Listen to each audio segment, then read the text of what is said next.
हारा वही जो लड़ा नहीं, हारा वही जो लड़ा नहीं, और जो लड़ा वो कभी हारा नहीं। नमस्कार दोस्तों, एक बार पुनः हमारे YouTube चैनल पे आप सबका स्वागत है। कल हम लोगों ने स्क्वायर्स निकालने की ट्रिक सीखी थी कि कैसे किसी संख्या का हम लोग वर्ग निकाल सकते हैं। आज हम लोग परसेंटेज टॉपिक शुरू करेंगे जो बहुत सारे कंपटीशन के एग्ज़ाम में पूछा जाता है, जैसे कि UPSSC हो, यूपी टेट हो, सीट हो, स्टेट एग्ज़ाम हो, उत्तर प्रदेश पुलिस हो। यूपी टेट का तो पेपर होने वाला है, उत्तर प्रदेश पुलिस की भी वैकेंसीज आई हैं, सबके लिए ये सवाल बेनिफिशियल होंगे। अगर आप लोगों को अच्छा लगे तो कृपया शेयर, सब्सक्राइब, लाइक करें। ये एग्ज़ाम बेस्ड सवाल हैं। एक परीक्षा में 84% छात्र उत्तीर्ण हैं और 64 छात्र फेल हो गए। कितने छात्र परीक्षा में बैठे थे? अब देखिए, बहुत आसान सवाल है ये। एक परीक्षा में 84% छात्र उत्तीर्ण हुए थे और 64 छात्र क्या हो गए? फेल हो गए। तो कितने छात्र परीक्षा में बैठे थे? देखिए, कितने छात्र परीक्षा में बैठे थे उसका परसेंटेज क्या होगा? 100%। कोई भी चीज़ अपने आप में 100% होती है। जैसे ब्लैक बोर्ड है, ये पूरा अपने आप में 100% है। अगर हम इसके 2 टुकड़े कर दें बराबर बराबर तो 50% बचेगा। 4 टुकड़े कर दें तो 25% बचेंगे। इसलिए जो इनिशियल चीज़ होती है वो अपने आप में 100% होती है। मतलब कितने छात्र परीक्षा में बैठे होंगे? तो 100% बैठे हुए होंगे। अब 100% बैठे हुए थे, 84% क्या हो गए? पास हो गए। तो फेल कितने परसेंट हुए? सब्ट्रैक्ट कर देंगे तो आप लोग समझ रहे होंगे। 84% पास हुए थे, 100% टोटल है, तो फेल कितने हुए? 16%। अब फेल संख्या दी है ना, कितने छात्र फेल हुए उनकी संख्या दी है 64। यही 16% या 64 के बराबर हो जाएगा। अगर 16% 64 के बराबर है तो 1% 4 के बराबर होगा। 16 4 या 64। तो 100% किसके बराबर होगा? 400 के बराबर होगा। 2 जीरो चिपका देने, दोनों तरफ 100 से मल्टीप्लाई कर देना है। अगर 1% 4 के बराबर है तो 100% 400 के बराबर है। ऑप्शन नंबर बी सवाल का आंसर है। उम्मीद करता हूँ समझ में आया होगा। नोट करना हो जिसको वो नोट कर सकता है। ये दूसरा सवाल देखते हैं। दूसरा भी एग्जाम बेस्ड सवाल है। क्या सवाल है? यह 40% उत्तीर्ण अंक हैं। एक छात्र 200 अंक पाके भी 40 अंकों से फेल हो जाता है, तो पूर्णांक ज्ञात कीजिए। If 40% are passing marks, a student gets 200 marks and fails by 40 marks, find the maximum marks. पूर्णांक ज्ञात करना है। तो ये भी बहुत ही आसान सा सवाल है। देखिए, एक छात्र कितने नंबर पाया है? 200। अगर वो 40 नंबर और पा जाता तो क्या वो पास नहीं हो जाता? भाई, एक छात्र 200 नंबर पाया है, वो 40 अंकों से फेल हो गया। अगर वो 40 पा जाता तो पास हो जाता। तो इसका मतलब क्या है? 240 अंक ही क्या है? ये पासिंग मार्क हैं। और पासिंग परसेंटेज क्या दिया है? 40%। भाई, ये परसेंट में वैल्यू है, ये न्यूमरल में वैल्यू है। तो 40% किसके बराबर हो जाएगा? 240 के बराबर। तो 1% निकाल लीजिए। 1% equal to 6, then 100% equal to 600। पूर्णांक अपने आप में 100% होगा ना, कोई भी चीज़ अपने आप में 100% होती है, इसलिए 100% निकाला है। तो हमारा पूर्णांक कितना आ जाएगा? 600 नंबर था मैक्सिमम मार्क्स। जिसको नोट करना हो नोट कर ले। अब तीसरा सवाल देखते हैं। देखिए, परसेंटेज में कुछ मेंसुरेशंस के भी क्वेश्चन पूछे जाते हैं। खास कर ये UPSSC के एग्जाम में पूछे जा सकते हैं, CSAT के भी एग्जाम में पूछे जा सकते हैं। मेंसुरेशन के परसेंटेज को सवाल लगाने के लिए आपको मेंसुरेशन के फार्मूले याद होने चाहिए। ये स्क्वायर पे दिया है सवाल। देखिए, यदि किसी वर्ग के क्षेत्रफल को 21% बढ़ा दिया जाता है तो उसके विकर्ण कितने परसेंट बढ़ जाएगा? अगर किसी वर्ग का क्षेत्रफल है, उसको 21% बढ़ा दिया जाता है तो उसका विकर्ण, उसका डायगोनल कितने परसेंट बढ़ जाएगा? अब हमें पता है कि एरिया ऑफ स्क्वायर क्या होता है? साइड इंटू साइड, मतलब भुजा गुणे भुजा। वर्ग का क्षेत्रफल होता है ए स्क्वायर। जो हमारा एरिया है वो ए स्क्वायर पे डिपेंड कर रहा है। हम मान लें कि पहले वर्ग का क्षेत्रफल क्या था? 100। पहले क्या था? 100। रेशियो से लगेगा ये सवाल। बाद में कितना हो जाएगा? पहले 100 था, 21% बढ़ गया, तो 100 पे 21% निकालेंगे तो 21 बढ़ जाएगा, तो 121 हो जाएगा ना। पहले 100 था, 21 बढ़ गया तो कितना हो गया? 121। ये ए स्क्वायर आ गया। ए स्क्वायर मतलब एरिया। एरिया जो है वो हमारा पहले 100 था, बाद में कितना हो गया? 121। अब हम इसका साइड का रेशियो निकाल लेंगे। अगर ए स्क्वायर बराबर ए है, एरिया है, तो ए किसके बराबर हो जाएगा? रूट निकाल लेंगे एरिया का। अगर एरिया का हम रूट निकाल लें तो हमें भुजा पता चल जाएगी साइड का रेशियो। तो साइड का रेशियो निकालने के लिए क्या करेंगे? अंडर रूट ले लेंगे।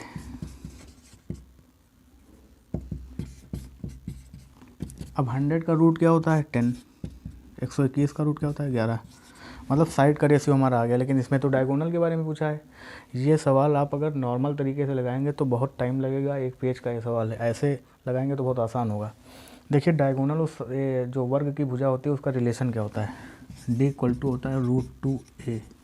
√2 तो यहाँ पे कांस्टेंट है, नियतांक है, तो D is directly proportional to a। जो डायगोनल है वो किस पे डिपेंड है? साइड पे, साइड ऑफ स्क्वायर पे डिपेंड है। जितना हम डायगोनल बढ़ाएंगे उतनी साइड बढ़ेगी, जितनी साइड बढ़ाएंगे उतना डायगोनल बढ़ेगा।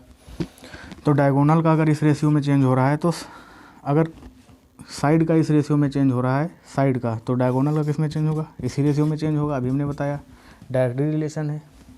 तो पहले अगर डायगोनल 10 था तो बाद में कितना हो जाएगा? 11। तो कितना बढ़ गया? 1 बढ़ गया। कितने परसेंट बढ़ गया? तो 1/10। इनिशियल पे परसेंट हमेशा कैलकुलेट करते हैं। पहले 10 था ना, तो 10 पे कितना बढ़ा? 1। तो कितना आ गया? 10%। देखिए जो डायगोनल जो ये है भुजा, ये दोनों डायरेक्टली रिलेशन में होते हैं। जितना डायगोनल बढ़ाएंगे उतना ही भुजा बढ़ेगी, जितने भुजा बढ़ाएंगे, जितना साइड बढ़ाएंगे उतना डायगोनल बढ़ेगा। तो जो भुजा का रेशियो था वही डायगोनल को हो गया। डायगोनल 1 बढ़ा, 10 पे बढ़ा, 10% आ गया। ऑप्शन नंबर ए इस सवाल का आंसर है। जिसको नोट करना हो नोट कर सकता है। अब देखिए अगला क्वेश्चन है क्वेश्चन नंबर 4। ये भी मेंसुरेशन का सवाल है। एक गोले का आयतन 72.8% बढ़ जाता है जब इसकी त्रिज्या को बढ़ाया जाता है, तो गोले का संपूर्ण वक्रपथ क्षेत्रफल में कितने परसेंट का बदलाव आएगा? तो गोले के if the volume of the sphere is increased by 72.8% when its radius is increased then by how much percentage its total surface area will be changed. ये आपको बताना है। देखिए बहुत बढ़िया सवाल है, वो काफ़ी कंपटीशन में पूछा जा चुका है। देखिए हम मान लें कि पहले गोले का जो क्षेत्रफल था वो 100 था। अगर 100 का 72.8% निकालेंगे तो कितना आएगा? 72.8 आएगा। मतलब 72.8 बढ़ जाएगा तो कितना हो जाएगा? 172.8। अब आप सबको फार्मूला याद होने चाहिए मेंसुरेशन के। अब वॉल्यूम ऑफ स्फीयर क्या होता है? 4/3 πr³। ये तो कांस्टेंट है। इसका मतलब क्या है? वॉल्यूम जो है रेडियस के क्यूब पे डिपेंड कर रहा है। जो वॉल्यूम है वो रेडियस के क्यूब पे डिपेंड कर रहा है। तो अगर रेडियस निकालना हो तो क्यूबिक रूट वॉल्यूम कर देंगे। जो हमारा वॉल्यूम होता है वो रेडियस के क्यूब पे डिपेंड करता है। तो अगर रेडियस का रेशियो हमको निकालना हो तो क्यूबिक रूट ऑफ वॉल्यूम कर देंगे। तो रेडियस का रेशियो क्या आ जाएगा? क्यूबिक रूट कर देंगे। अब देखिए यहाँ से पॉइंट हटाएंगे तो 0 आ जाएगा। रेशियो है ना।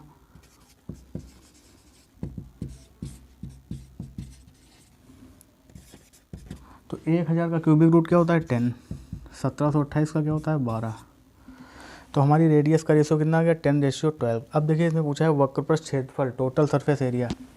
टोटल सरफेस एरिया स्फीयर का जो होता है वो 4πr² होता है।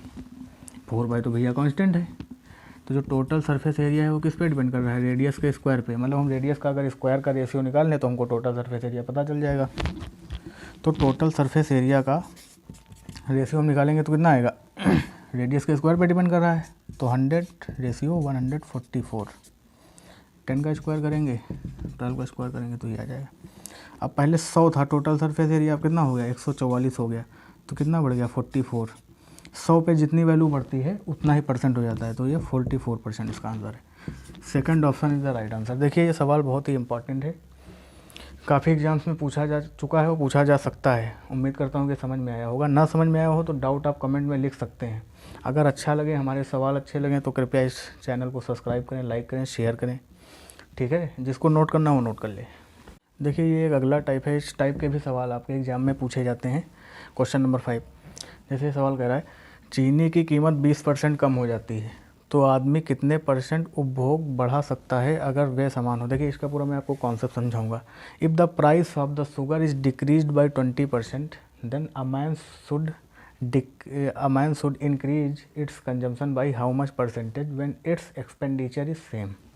देखिए मैं आपको कॉन्सेप्ट बता रहा हूँ, ये कॉन्सेप्ट आप समझ जाएंगे तो सवाल आपके सारे लग जाएंगे। एक्सपेंडिचर इक्वल टू होता है प्राइस इंटू कंजम्पशन। कैसे होता है देखिए, एक्सपेंडिचर मतलब खर्च वे प्राइस। मान लीजिए कि एक टॉफ़ी 4 रुपये की है तो आपने 3 टॉफ़ी खरीदी। एक टॉफ़ी अगर 4 रुपये की है तो 12 रुपये में आपको 3 टॉफ़ी मिलेंगी। अब बाद में कहा जा रहा है कि एक्सपेंडिचर आपका सेम है, बाद में भी आपके पास एक्सपेंडिचर 12 रुपये ही है, खर्च आप 12 रुपये ही करना चाह रहे हैं। अब टॉफ़ी की कीमत क्या हो गई? 3 रुपये हो गई। तो आप टॉफ़ी कितनी खरीद लेंगे? 4। इसका मतलब क्या हुआ? प्राइस देखिए क्या हो गया? 4 से 3 हो गया और कंजम्पशन क्या हो गया? 3 से 4। अब यहाँ से हमें ये चीज़ समझ में आती है कि जो प्राइस का रेशियो है वो रिवर्स हो जाएगा कंजम्पशन के रेशियो से। देखिए प्राइस अगर 4:3 है, कंजम्पशन 3:4 है, आपस में रिवर्स है ना। अगर एक्सपेंडिचर सेम होता है तो आपस में जो दो चीज़ें होती हैं वो कांस्टेंट है। तो जो प्राइस होगा वो रिवर्स रेशियो में चेंज होगा कंजम्पशन के, और जो कंजम्पशन होगा वो प्राइस के रिवर्स रेशियो में चेंज होगा। अगर हमें प्राइस का रेशियो पता है तो कंजम्पशन का निकाल लेंगे रिवर्स करके, अगर कंजम्पशन का पता है तो प्राइस का निकाल लेंगे। अब ये सवाल इससे लगेगा। अब देखिए चीनी का जो प्राइस है वो 20% कम हो गया। 20% की फ्रैक्शन वैल्यू क्या होती है? 1/5। भाई 20% को आप चेंज करेंगे, परसेंट हटाएंगे, अपॉन में 100, 20 से कम 20 पंजे 100। इसको हम मानते हैं इनिशियल। ये इनिशियल है, ये इसको ऊपर जो होता है, जो न्यूमरेटर में होता है, उसको चेंज कहते हैं।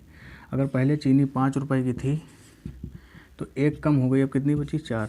और एक्सपेंडिचर सेम है, तो हमने बताया था अगर प्राइस का रेशियो जो दिया है उसका रेशियो रिवर्स कर देंगे तो कंजम्पशन का रेशियो आ जाएगा। अगर एक्सपेंडिचर क्या है? सेम। यहाँ पे एक्सपेंडिचर सेम है, तो इसमें कंजम्पशन के बारे में पूछ रहा है कि कंजम्पशन कितना % बढ़ा है। तो कंजम्पशन कितने यूनिट बढ़ा है? एक बढ़ा है। किस पे बढ़ा है? 4 पे। तो 1/4 निकालना है। 1/4 का मतलब 25% होता है। ये सब नॉर्मल फ्रैक्शन है, इनकी परसेंटेज वैल्यू आपको याद होनी चाहिए। जैसे 1/4 है तो 25% डायरेक्ट आना चाहिए। तो इसका आंसर क्या आ जाएगा? Option number C, 25%। उम्मीद करता हूँ कि आपको समझ में आया होगा। देखिए जो प्राइस का रेशियो होता है वो कंजम्पशन का रेशियो होता है, आपस में रिवर्स होते हैं। अगर प्राइस का पता हो तो रिवर्स कर दीजिए तो कंजम्पशन का आ जाएगा, कंजम्पशन का पता हो तो कंजम्पशन का रिवर्स कर देंगे तो प्राइस का आ जाएगा। यहाँ कंजम्पशन के बारे में पूछा था, उपभोग के बारे में, तो 1 बढ़ा था, 4 पे बढ़ा था तो 25% आ गया। परसेंट निकालने लिए 100 से मल्टीप्लाई करते हैं। इस तरह के सवाल भी बहुत सारे पूछे जाते हैं। उम्मीद करता हूँ कि समझ में आया होगा। अगर आपको सवाल अच्छे लग रहे हो तो कृपया सब्सक्राइब करें, लाइक करें और शेयर करें। नोट कर लें इस सवाल को। ये सवाल हम आपको होमवर्क में दे रहे हैं, आप लोग इसको ट्राई करिएगा। क्या सवाल है? यदि आयकर में 19% की वृद्धि होती है तो शुद्ध आय 1% कम हो जाती है, तो आयकर की दर क्या है? ये सवाल आप लोग लगा के कमेंट बॉक्स में इसका आंसर लिखिएगा। अगर नहीं लगा पाएंगे तो हम आपको अगले वीडियो में इसको बताएंगे। आशा करता हूँ, उम्मीद करता हूँ कि आपको हमारा पूरा वीडियो, पूरे सवाल आपको समझ में आए होंगे। अगर कोई डाउट रहा हो, कोई संदेह रहा हो तो कृपया कमेंट में अपना लिख सकते हैं। इसी के साथ मैं आप लोगों को प्रणाम करता हूँ। जय हिंद करता हूँ। भारत माता की जय।